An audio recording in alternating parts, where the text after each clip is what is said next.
Good evening, Anjani. Thank you so much for coming and speaking on the platform today. It's such a pleasure to have you here and to have you tell us your story. So, Anjani, you're a women's leadership and empowerment coach and expert, and I love how you're infusing the East meets West kind of psychology and philosophy into kind of how you teach and how you coach the people that come to you. And the main reason for having you on the platform today is to talk about transformation and personal growth, which is obviously something that I'm very interested in. And as a body forever, something that we like to talk about, because I think it's one of the main things in life. If you're not on a personal growth and you're not kind of trying to move through chapters, what's the point in living, right? So over to you. I guess we want to just start from the beginning of your story of where you were, and I'm going to let you tell it. I don't want to introduce you too much because it'll ruin the surprise. I'll let you talk about just the beginning of what happened when you were a lawyer, and then what kind of led you to where you are today, and we'll take it from there. Okay, thank you so much, Amy, for having me. It's a real pleasure.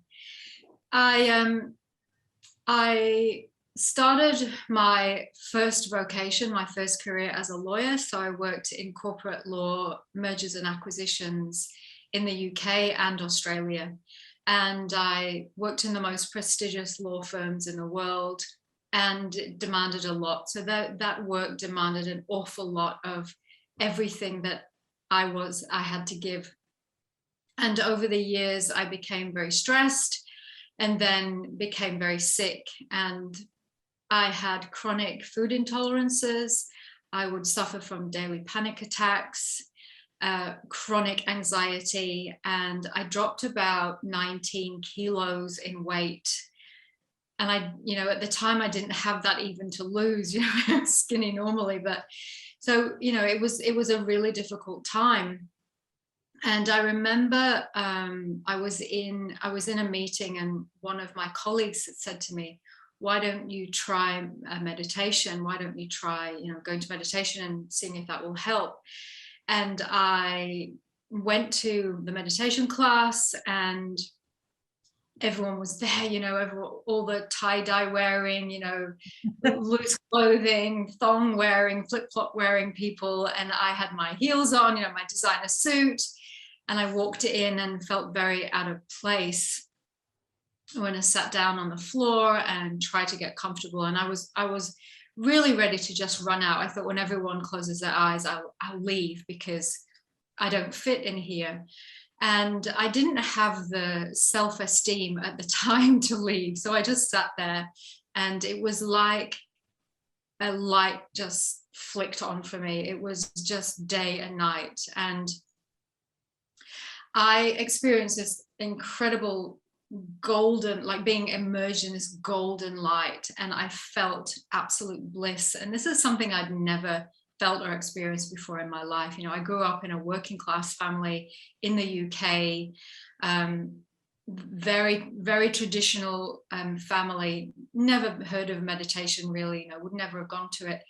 And it was life-changing. It really was. I didn't know what had happened, but I just wanted more. And from there on end, I continued to study meditation with the teacher, and realized that what I was doing wasn't really healthy for me, and I needed to make some changes, some big changes. So I decided to quit my job.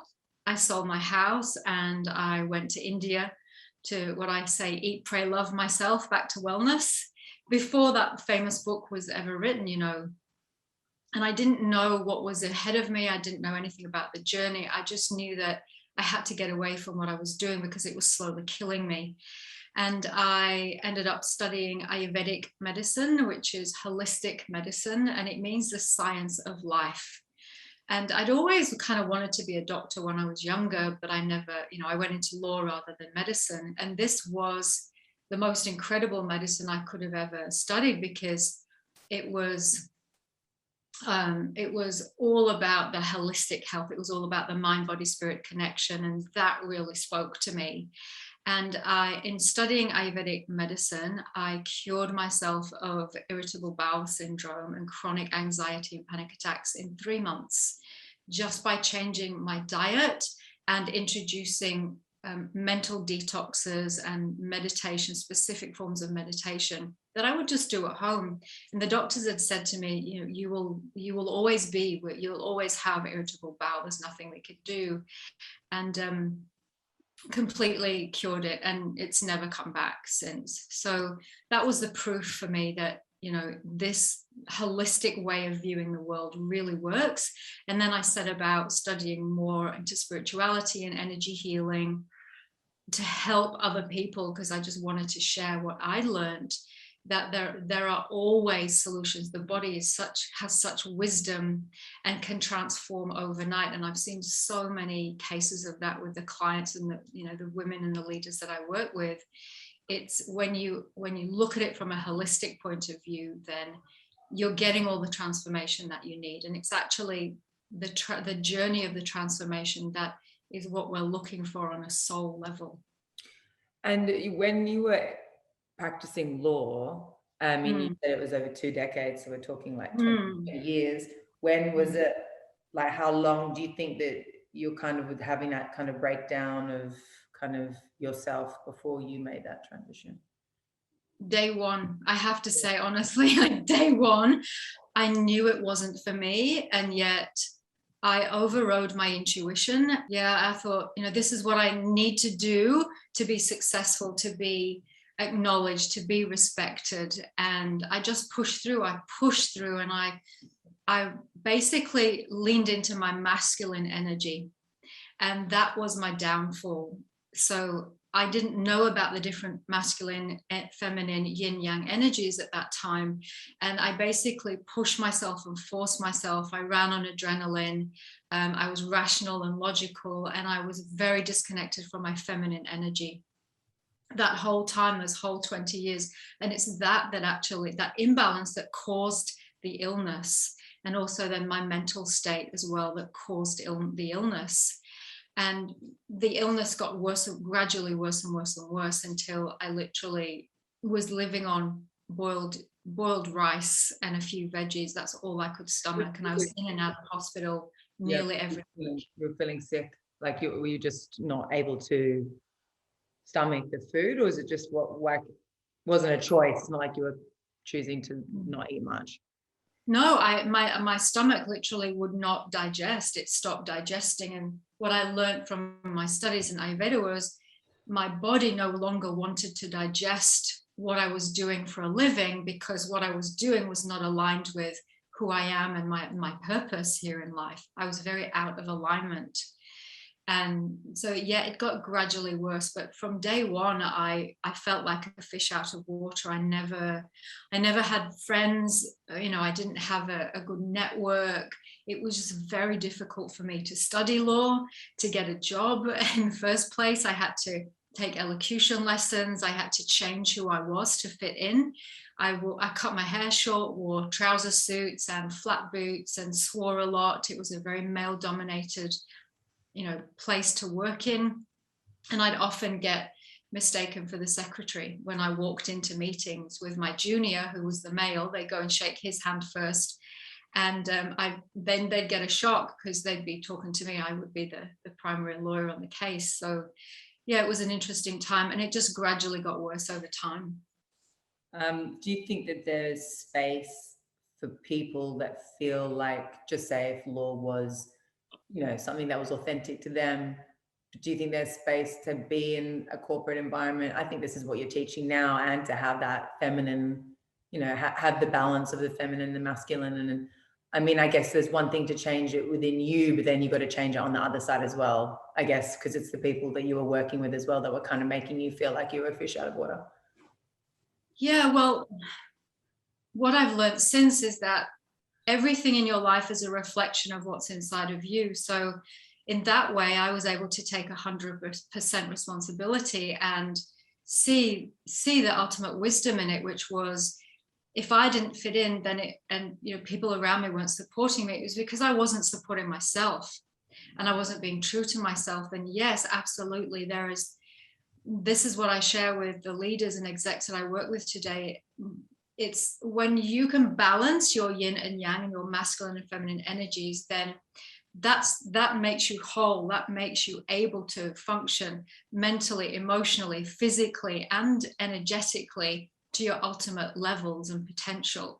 But unfortunately, the West doesn't teach us any of that. The West is very focused on intellect, and it's all about what you can discover outside of yourself, rather than this machine that's the very complicated, very advanced machine that is our body and mind and energy field. We have a number of energy bodies, we have chakras. None of this is shared with us in the West.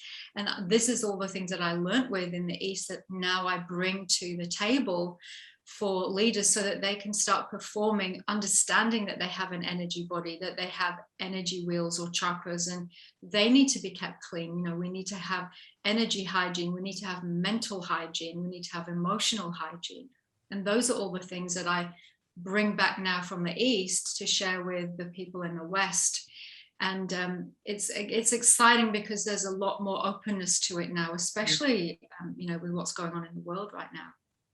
It's true. I mean, I think I don't even think I really understood anything about the energy body until I was in my 30s, 30, 31, when I went through a separation with my husband at the time. Well, he's my husband now, and it was in that separation when I went and had therapy, and I was like, so weird that I don't know about any of this. I'd never heard, sure, I'd done a little bit of a meditation, but the meditation, I think, is one thing, and then really maybe it's not one thing, but then really understanding your emotions and how they lead you in a situation, and how they can tell you things about what's going on in a moment, or if you're feeling uncomfortable, if something triggers you, or I didn't even know about triggers or anything like that. And I think it should be something that's taught at school. I'm hoping that I can educate my daughter to understand a lot about it as well. And so you made when was the moment that you were like, okay, this is it, I'm quitting? I had my own law practice at the time. So I'd left an in-house role, so working for a company, and I'd set up my own law practice. And it was really interesting, how these synchronicities all kind of happen. So I had my own beachfront home, I was doing very well, very successful, very ill. I was learning meditation and energy healing, and an opportunity came to go on a retreat to India with one of the people who I was studying with. And I didn't have the money to go on retreat because all my money was going into my home, and I wasn't earning so much because I was running my own law practice. And I was studying something called Ignite Your Spirit energy healing at the time. And I had this real deep desire. It was like everything inside of me, all my cells were saying, you have to go on this retreat. You have to go on this retreat. And there was a point in time that it came to a decision that I had to make. Do I sell my law practice and go and get a job somewhere else so I can, have enough money to keep my house and do everything I want? Or do I sell my house and go on retreat and see what happens? And I was asking for guidance at the time, and I found in the house a credit card, a red credit card that I didn't even remember I had. And the credit card was an Ignite credit card.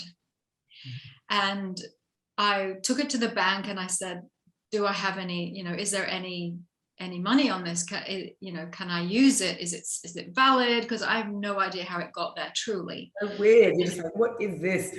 Yeah, what is this? I've never seen this before. And they said, oh, yeah, it's fine. And you've got $10,000 on it. And there was just something inside of me went, just do it. Right. Just go do it. And that day I decided to sell my house, and I booked on the retreat. I had no idea what was going to happen to me, but I felt this massive rush of elation and joy and relief, I have to say. I was utterly relieved. Yeah. The house sold in 3 weeks off market and got a record amount of money for the purchase. It all just flowed. Everything flowed. So I knew I'd made the right decision. I think that's what it's like, isn't it? It's like when I quit, I was in events, and this is before I came into fitness. And I remember I Right. was sitting on the beach in somewhere in Central America, and I was like, I can't, because I'd taken a sabbatical to this time away to go on my honeymoon, and I was like, oh shit, like I can't go back to my job. You know, I was like, there's just, and I was like, I knew that fitness was the fitness industry, and that was like my journey forward. But it seemed, you know, when you built a career and you've spent, I mean, you know what it's like. I was like, it seems like a lot at 30 to like quit everything and take, but then I swear every single decision, everything that happened after that point was like it was meant to be. You know, when it's just so easy, and it's like everything, it doesn't come to you because you're also making it happen at the same time. I can totally resonate with that, and I think that's really amazing, because I think a lot of people don't, and I guess this is what these conversations are about, is like bringing awareness to people to help them understand when they have those messages that are coming to them, you know. And it's like, what's your advice for people to help them like be more aware of what their body's telling them to do? Because it happens that some people don't listen. Yeah, well, first of all, we've got to, it's a 3-step process. Okay. So first of all, we've got to practice some self-inquiry and literally ask ourselves, how am I feeling in this moment? How does my body feel? What is my mind doing? And how do I feel emotionally right now? So that's the self-inquiry part. And then the second stage is self-awareness. So when we inquire more about what's going on inside of us, then we have greater awareness to go, this doesn't make me feel good. Whenever I go into work, I'm feeling stressed or anxious, or, you know, I need to feel like I don't feel good enough. So those kinds of things. So building that self-awareness. And the third then is self-support. So with awareness, we're more likely to be able to be in a position to support ourselves, to say, well, hang on, what do I need to do to make this different, to change this, to lift this, to improve this? How can I improve this? What do I need to do? And, you know, there are a myriad of holistic solutions and support strategies for that. But those 3 things, self-inquiry, self-awareness, and self-support, are the key foundations that I share with the women leaders and leaders that I work with now. And it's an easy acronym. It's the C's, and life is like the seas. You know, sometimes it's calm and it's easy, and other times there's a raging storm happening. But when we know how to practice self-inquiry, self-awareness, and self-support, because literally life is an inside job. When we can be a master of this and this and this body, then anything can happen. We can weather any storm and really be triumphant through that. So that's, they're the core principles that I share with people I work with. And when you share, I mean, you're saying to me when we're on the phone, like your business is seems to have increased in the last few years, like because people are more aware and more open to, taking in these messages. And when you're sharing your knowledge, are you finding like people are kind of taken aback at how, like, the messages that maybe they're getting from themselves, or that they're like astounded by kind of how simple the process is, maybe, and they didn't, know that before? Yes, I often, when I first start working with people, I have an introductory call with them, and on that call we get crystal clarity about what it is that's holding them back. And 9 times out of 10, they hadn't even realized that. So I help them have a realization on the call. And then the second thing they often think is, well, this is going to take me forever. I'm going to have to work hard at it. It's going to take years. But the transformation happens super quickly, because all it requires is for us to master the self, to be dialed into ourselves rather than outside. So in the West, everything is about what's outside of you, your certifications, how well you do at work, how well you do at school, what car you drive, what house you have, how much money you've got in the bank. It's all external. Whereas in the East, they find peace and happiness from their internal satisfaction. So when they've really overcome any internal limitations, then it doesn't matter what's going on outside of our life, because we're always happy inside and no one can take that from us. Whereas if we're externally, if our sense of self, our self-validation, our self-esteem is externalized, then we're always really working hard to get someone else's approval, respect, etc., validation. But when we're self-mastered, we don't need to do that. So all of that effort, that hard work and effort, which is a very masculine or yang trait, dissipates, and we can connect into our intuition, our inner guidance, our gut. And, one of the main things I really share with women that I work with is trust your intuition, trust your gut, and really make decisions from your gut, your heart, and your head, not just your head. And a lot of the work I do is to help people get out of their head into their body. And once they're in their body, weird things happen, like they'll go, oh, I've just noticed my belt's really tight, because we're so disconnected from our bodies. We don't realize our belt's really tight, or they start to feel really tired and start yawning because they're running on adrenaline up here in their head.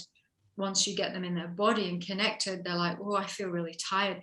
Yes, now you've done the self-inquiry, you're aware your body's tired, you're more likely to go and have a rest rather than push through and yang it, go, do your masculine thing.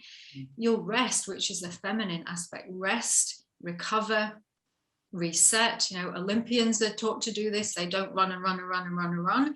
They run and rest, run and rest, run and rest. So balancing those two energies is, the easiest thing to do once we've got awareness about it.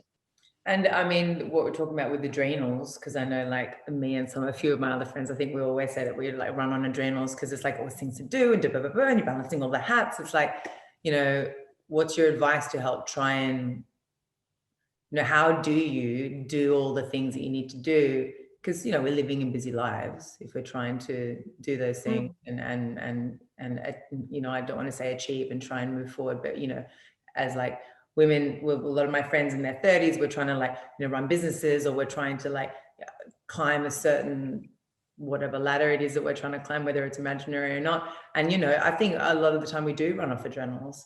And and it really does. I think it does make you tired. I can feel it in my body when it's there. And I think you also get addicted to it. Yes, quite that's addictive. Exactly it. It's a hit. Quite addictive, yeah. Yeah, it's an energy hit. So it does become very addictive. And, I burnt myself out twice. I didn't learn the first time. I did it again the second time in my current career. So I didn't learn at that time that I was still yanging it, so I'm very ambitious. I'm very driven. The people I work with are very ambitious, very driven. And, the main thing I want to say is to have compassion for ourselves, so that when we can have self-compassion, then we're more likely to do our day and at the end of the day say to ourselves, you did great, well done for achieving all the things that you did do. Because often when we're running on adrenaline and ambitious and running on our masculine energy, we're always like, that's not good enough, it's not good enough, you've got to do more, you didn't get to your to-do list. And so that's what switches the adrenals on. Whereas if we are approaching, it's the energy which we approach something with. If we're approaching it with a calm mind and our emotions are settled and we're feeling happy, feeling joyful, our body's rested, it's recovered, we've done our yoga, we've done our balance, our balancing yin with yoga, with the yang yoga of like Ashtanga, then if we've got that balance and equilibrium, we achieve so much more than if we're pushing and forcing. So that's the dichotomy, that in the West we believe I've got to push and force and run myself to the ground, but it's counterproductive. Whereas if I'm cup full, if I'm starting the day, I've done my meditation, I've done my yoga, and it's like filling a car up. If you're driving from Sydney to Canberra or Yorkshire to London, and you get in the car and you go, right, I'm just going to fuel it with some coffee, I won't eat anything, and I'm just going to drive really, really fast. How far are we going to get? Not very far at all. And then we'll have to keep having more coffee. But if we fuel it in the beginning and get all of our supplies that we need, we'll go a lot longer, a lot farther with greater ease.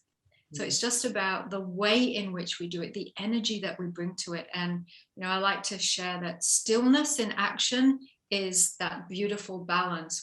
Yes, we're still achieving a lot, but we do it with stillness, a still mind, a still body, calm emotions. And do you think if you're in a situation where your adrenals are high and you're noticing it, to bring it down would be like to come back to the breath, meditation, and then, you know what I mean? Because it's a constant, if you're in this adrenals kind of back and forth addictive nature, it's difficult to, even if you're aware of it, to actually control it in a way. Yeah, and the simpler the practice, the better for that. So I know what it's like, because I still have to watch myself, because that's my natural tendency. So I constantly have to watch myself. So the simpler, I would never prescribe a half-hour meditation for anyone in doing a busy role, running their business, being a leader, because it's just not practical. Yeah, exactly. So it's just not. So there are short little boosts or power boosts that you can do for yourself during the day. Something as very simple as just patting yourself down, your body down. So when we pat the body down, what we do is we just bring fresh energy to the whole body. And Qigong practice, so Qigong is an ancient practice. It's a martial art, but it's the art of fighting without fighting. And what you can do is just get your fist and just very gently tap your fist on the back of your adrenals. So you're just naturally flushing some energy into the adrenals. And then if you tap the whole body, then this gives the body a nice energy flush, cleanses the energy, and off you go again. So there are very simple practices that can be done. Yeah, when we're used to running on adrenaline. And then the other one is just belly breathing. Just take 10 deep belly breaths. Just stop for a moment, time it out.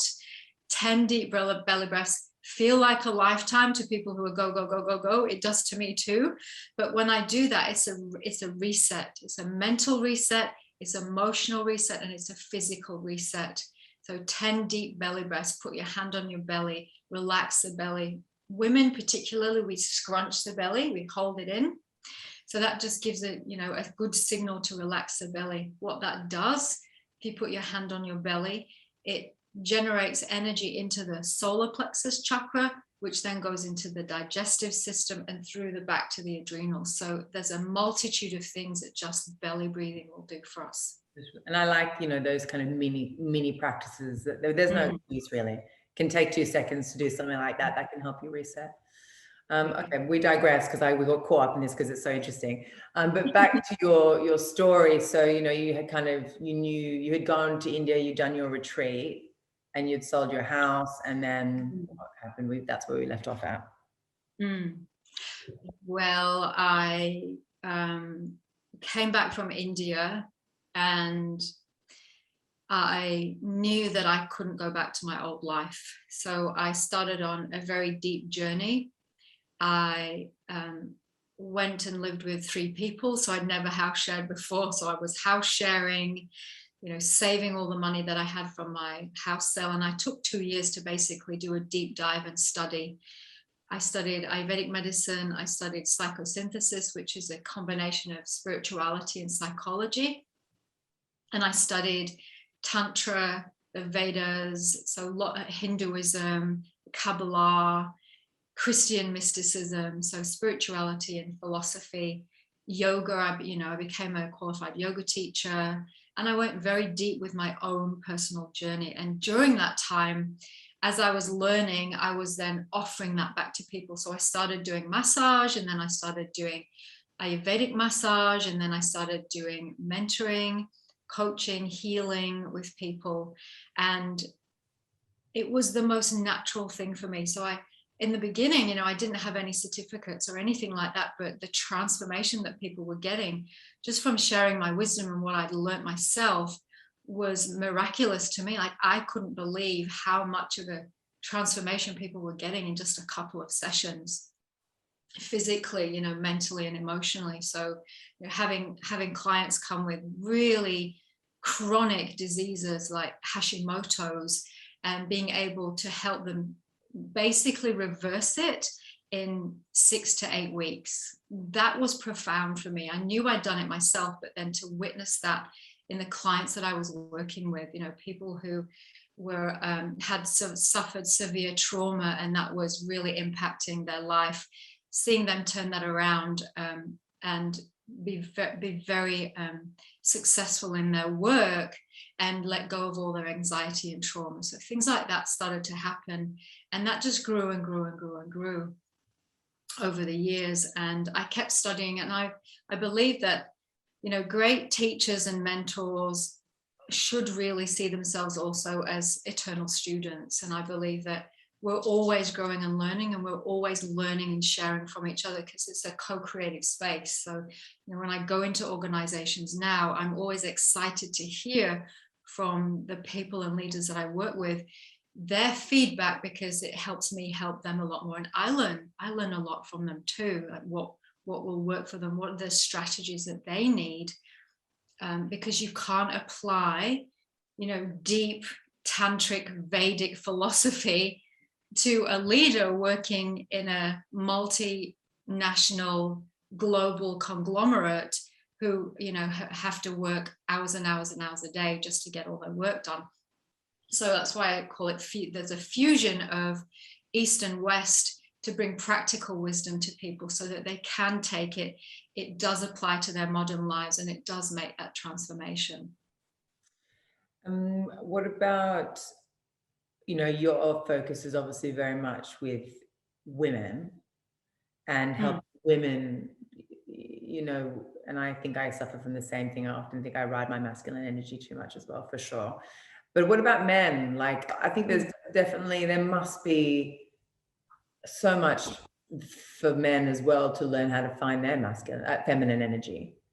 Yes, absolutely. It's a great question, Amy, because it's not the feminine and masculine, or the yin and the yang. It's got nothing to do with gender, absolutely nothing whatsoever.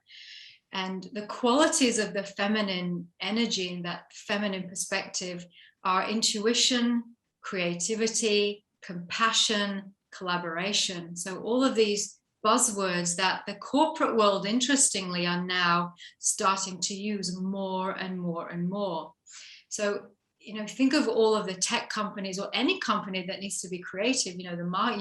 You've been in marketing for a career. There's a lot of creativity needed. Running your own business, you need a lot of creativity. So men too are needing that creativity, but when they're cut off from their feminine energy, their yin energy, what happens is their creativity comes from their head, and so they have to look at research books and studies, and it's all very mental and very transactional, and there's no inspiration. Whereas when I help men, and I do work with men too, it's not just women.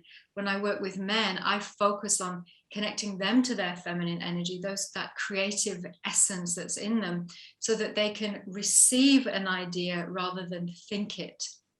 And that's the game changer. That makes them streets ahead, yards ahead, miles ahead of their competitors, because they're working on their instinct and their intuition, and they'll have this amazing idea that just drops in from the practices that I share with them to help them connect to that yin energy. And when we're talking about yin and yang, yang energy eats yin energy. Yin energy nourishes yang energy. So if we're driving our masculine, we will get depleted, because it depletes, it eats away all the yin. But if we're balancing with our yin, we get nourished. So we're constantly nourishing ourselves. And you know what it's like in a room, if you've got a room full of men and you get a woman come into the room and she starts talking about, well, what about the heart? What about purpose? What about meaning for this project? It totally shifts the dynamic, and it gets the men into their heart. And that's how we can become, real positive contributors to the world any work that we're doing. And that's one of my passions, is helping men connect to their heart as well, and getting over that fear and the myth, that myth that, oh, the feminine energy is it's weak. That's what I hear a lot. It's weak. Actually say that? Yes, yes. God, it seems so backwards. Yeah, but that's what we're taught, right? Let's not put blame anywhere, because we're taught that in the West. We're taught that feminine energy is weak. We have to be power, power, power. We have to push through. So when we realize that that's not the case, and actually it's counterproductive, then we can start leaning into that yin energy much more and getting the benefits of that, because there's so much richness in that to be had. And I guess it's a funny conversation as well, because it's it's true what you said. It's not like when we say feminine and masculine energy, I think people are often automatically go into gender roles.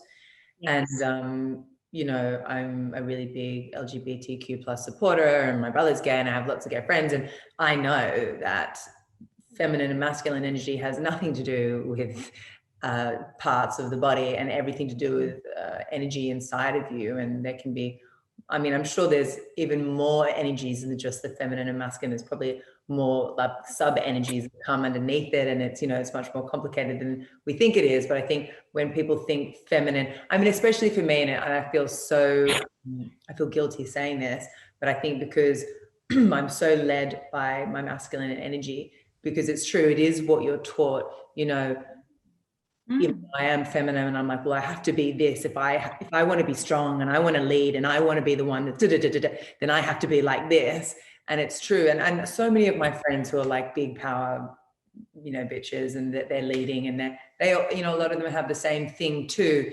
And it's it's sad that it's got to that stage, but I'm hoping like conversations like this and more awareness can help women come back to just finding the balance. And that's what life is all about, right? That's it. And that's the power paradox, or the lie that we've all been taught. So we're doing our best. This is what we get taught in the West, that to have power, you have to push and force and fight and compete and only use your rational, logical mind. That's the power paradox, when in truth, real power comes from when we're connected to the yin energy, which is essence, and the yang energy, which is form. And the new leader, the new emerging leader, actually has that imbalance. So it's not feminism in the old sense of the word. It's this evolved feminine energy where, yes, I can take action, but I can also be plugged into my intuition at the same time. So I get an inspiration, and then I take inspired action. I get into alignment with who I am, calm, my emotions are good, I'm feeling happy. From that place, I've just had this amazing idea. Think about it. When do you do your best work? When you're exhausted and tired, or when you're feeling amazing, joyful, and full of energy? I know, it's a tricky one, isn't it? And then, I wish more people were like tapped into that, because I think we get stuck on the hamster wheel, as you do, and you kind of just lose touch with it all in a way, because we're so caught up in our jobs and achieving and moving forward in the to-do list. It's like and it's so important to carve that time out. But some people think that it's not possible to carve that time out because they're too busy, but they don't realize that it's so important to do that, because then you can't really move forward personally if you don't. And so when you said you lived with 3 people, how was that for you? Was there not a time when you were just like, what the fuck am I doing? Or you were just like, no, this is it. I've made the right decision. And you know what I mean? What was it? The irony is that I was never happier. I had, I had let go of the status, the money, the prestige. I sold my car as well. I'd let go of the beach pad, and I had never been happier. I'd never been happier, because I was doing something that I loved, and finally life made sense to me. Previous to that, I'd always be asking questions like, what's the point? Like, what is the point of this? And when I was a lawyer, I used to say to myself, when I walked in the door, I've got to check my soul in. And I didn't, I hadn't studied spirituality or any of that before then, but I just knew that something was missing. I didn't know what it was, but I knew something was missing. And these Eastern philosophies, they just brought all the answers to me, and that fascinated me. And they continue to do so today. I'm constantly learning and growing and evolving. And it's that keeping that balance of the wisdom. There's a difference. Yang is information, but we don't grow or evolve from information. We grow from experience, and through experience we gain wisdom. And often that's what's missed when we're running a business or leading very busy lives. We miss the wisdom, and we're just constantly on that hamster wheel of got to do more, got to keep going, got to take action. And it's literally the lie that we get, that we get taught, that is in our collective conscious in the West. It's in the collective consciousness, or the matrix, if you want to call it that, that you have to work hard and effort your way to success. When you realize that the opposite, in fact, is true, then life gets real easy. And a lot of my clients will say to me, I feel like I found peace. I finally found peace. I feel liberated. These are the words that they will use. I feel blissful. I'm achieving more, but I feel peaceful. That's weird, isn't it, Anjani? They'll say to me. And I'll say no. Or a lot of the time they'll go, Anjani, you'll never believe it. And I'll say, yes, I will. Because that's when we start making the seemingly impossible possible, by stretching our mindset, and letting something new come in. And when you think back, to that time in your life, do you think, you had to, I guess, go through that in order for you to get to the transformation that you are today? Or does it fill you with some sadness? Like, how do you reminisce about those times? I don't have any regrets at all. I feel so incredibly blessed. I mean, I've worked with some amazing masters in India, the States, the UK, Australia. I've from the journey that I've been on, I've been initiated into Indigenous tribes here in Australia. I run sacred retreats to sacred lands. And I feel so blessed to have been able to come off that hamster wheel and see life in multicolor. I used to see life, I used to say it was like grayscale. It was black and white or gray. And the changes and the wisdom that I've received, and the energy transmissions that I've received from the gurus and the masters that I've worked with, I just feel so incredibly blessed to have received all of that. And so inside of me, it's like I have to share this. I have to share it and let people know in the West that there's a much better way to live and still achieve, in fact, definitely achieve everything that you're wanting, your soul's purpose, rather than what we're told we have to do. Exactly. Never look back. That's good. And it's inspirational. And I think more people kind of need to be, I think there's space for both. Like, some people want to be on that corporate ladder, and that's amazing. And if that's what you want to do, great. And if that's authentic to you, that's perfect. But it's like, how you do that with a bit more balanced energy. But then I'm sure there are lots of people that were in your position and just think that it's normal to kind of go through life living in the gray, and then maybe not aware that actually there's another way, because they are thought that you just have to like do the 9 to 5, work your ass off to just get anywhere or be of value, and I think it's kind of sad in a way. But I hope it's really sad. I think it is sad, and it's our culture. So people talk about cults, right? But I talk about, we're all in a cult. Everyone's bought into a cult. There's the culture of the West, the culture of the East. There's the culture of countries. There's a culture of regions. Everything has a culture or a cult. And we are all, unless we are aware of that cult and how it works for us, taking what works for us and then choosing for ourselves what doesn't work, and choosing to step out of that and just, breathe in the fresh air and receive some light, some wisdom, some information, then we will be stuck on the hamster wheel, and that will be our beliefs, and we'll go through our whole entire life being that way. Oh, you know, I go to school, I go to university, I get a job, I get married, I have the kids, I do my business, I do my work, I save money, I retire, I die. Yeah, exactly. That's it.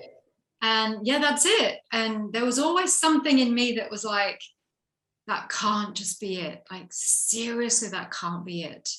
And I can tell you from my own personal experience, it is like a tiny, minuscule grain of the profundity of life.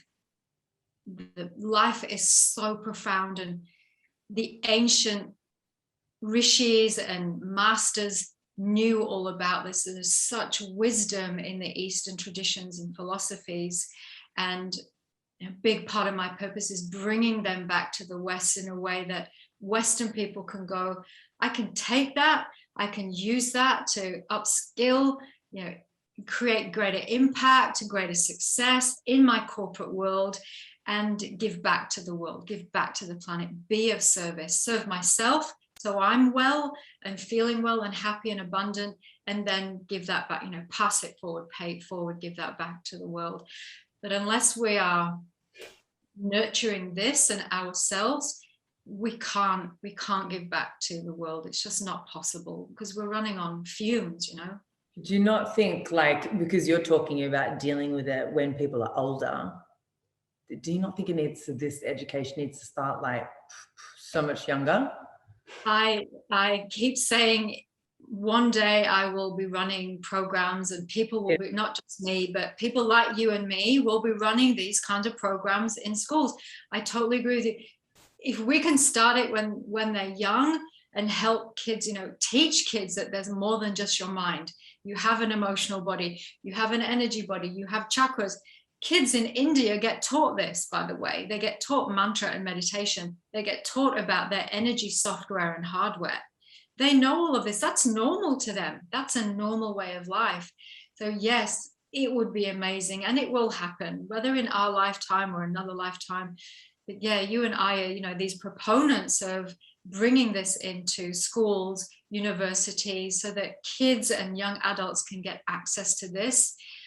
So that they're not having to wait till they get older. And, you know, usually what happens is one of the D's happen, and I write about this in my book, you know, divorce, disaster, disenfranchisement, disease. These are the D's that generally happen. And those are the kind of kickstarters that wake people up from their slumber and their programs, because they have to go searching for something else. And you know, it happened for me. That's what it was for me. I wasn't searching for a guru or spirituality. I was just really sick, and I was really miserable in my relationship, and that turned me to, you know, all of what I taught in what I learned in the East. So I'm always grateful for that. I'm grateful for, you know, having that crisis point in my life, because it helped me turn my crisis into my contribution. What I work on.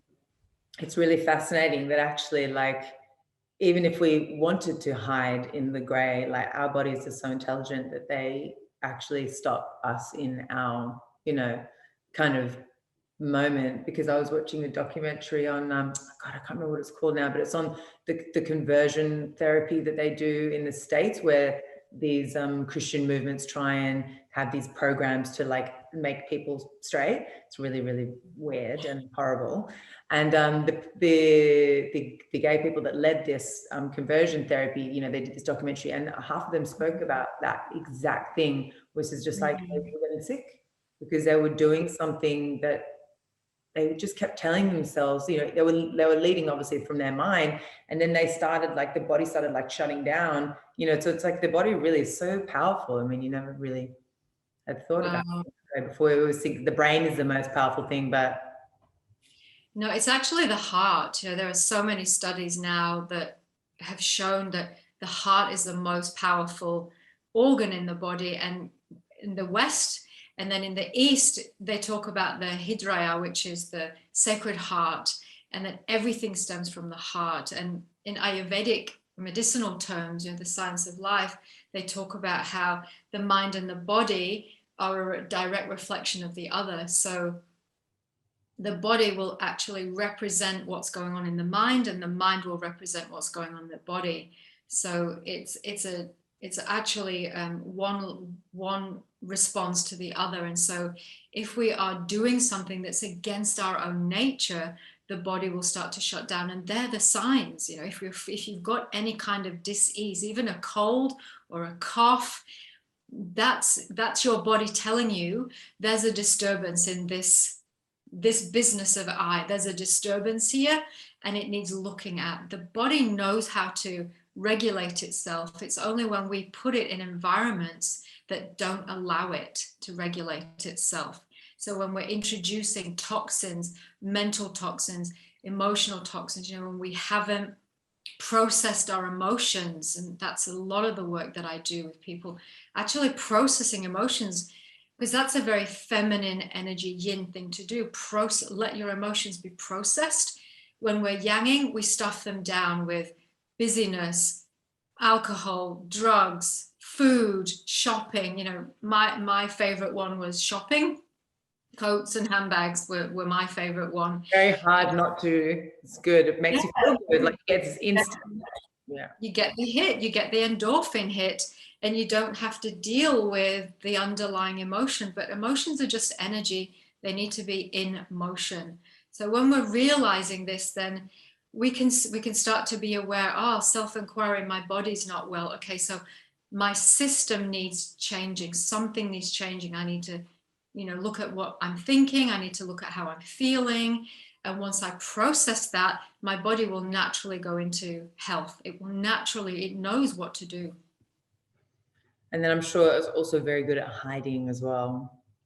You know, the body's if people are not in good states, you know, I'm sure there's loads of things that the body does or the mind does to stop someone from moving forward. And that's, I guess, the other point, which is the growth and the transformation bit, because people can be stuck in it. I mean, God, you were there for 20 years. Yes. Kind of mind-blowing, isn't it, really? Yeah. Well, when my brother passed away nearly 6 years ago now with cancer, with tongue cancer. No, it's horrible. I'm sorry. Yeah, thank you. And I became very sick when he became very sick. And I had an old injury, a slipped disc, and my back completely went out. I literally couldn't walk. I was on the floor, couldn't get up, couldn't walk. And I knew that it was because I was in massive grief around losing my brother. And it took all of what I'd learned and all of, you know, the healing and the food that I, you know, all the wisdom of food that I knew to bring my body back into alignment and into wellness, because my grief, you know, really impacted my physical body, and it impacted my back. And my body was like, I don't want to walk. I don't want to move forward. I need to stop and process this grief. So I basically was flat on my back for 2 years and had all sorts of symptoms, neurological symptoms and dizziness, blurred vision, pulsating energy all up and down my body. And the doctors were like, we don't know what it is, just take antidepressants. And I was like, no, I'm not taking antidepressants. My body is trying to tell me I've got to process this. I've got to process what's been going on. How did you do it? Well, I did some deep work on myself. I did lots of, you know, I changed my diet. So I went completely vegan, and that helped massively. And then I did a lot of self-processing. The work that I teach people, I did it on myself. So I sat with my emotions and I just let myself cry and cry and cry and cry.